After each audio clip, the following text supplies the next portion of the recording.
Francisco Tulawen, ibebenta ang murang bigas sa mga rehistradong jeepney at tricycle drivers simula September 16. Una raw yung ilulunsad sa ilang pilot area sa bansang kasama ang Navotas City kung saan may 4,000 accredited drivers. Tulong daw ito ng ahensya para sa epekto ng tumataas na presyo.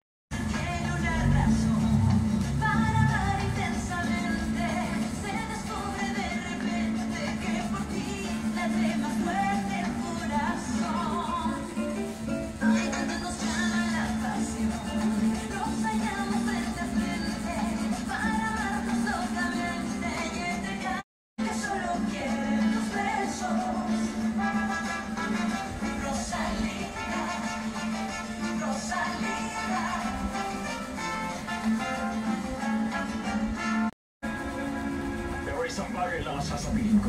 Hindi ako susuko kahit anong mangyari hanggat hindi nagbabayad si Valeria sa lahat ng ginawa niya. Kailangan mong ingatan yung sarili mo, Florentino. Kung nagawa ni Valeria na ipapatay si Berta, kaya niya rin yung gawin sa'yo. Hindi ako natatakot sa kanya. At sana lang hindi sampot dito si Beto. Anak pa siya ni Javier. Pero kung may kasalanan siya, kailangan niya rin harapin ng hustisya.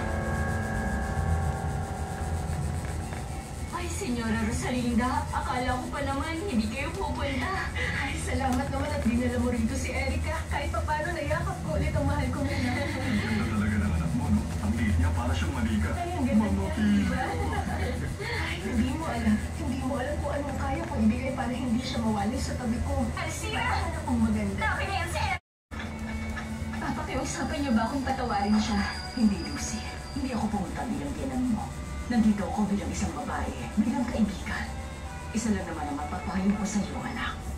Kung alam mo mahal mo pa rin si Anibal, ipaglaban mo siya.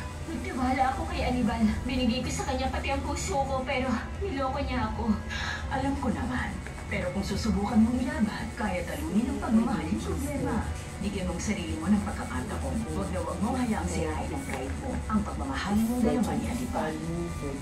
At kailan ang kasal niyo? Sa susunod na buwan. Zero idol cheese dog. Ako, hindi naman. Pasok ka, Alex. Kumusta ka? Take your mommy, zero idol cheese dog. Anong nangyari? Nagkatampuhan ba kayong dalawa? Siya naman yung galit sa akin. Bakit? Pasensya ka na, Luz Maria, pero di ka matutuwa pag nalaman mo. Siyempre kung gusto niya sabihin. Zero idol cheese dog.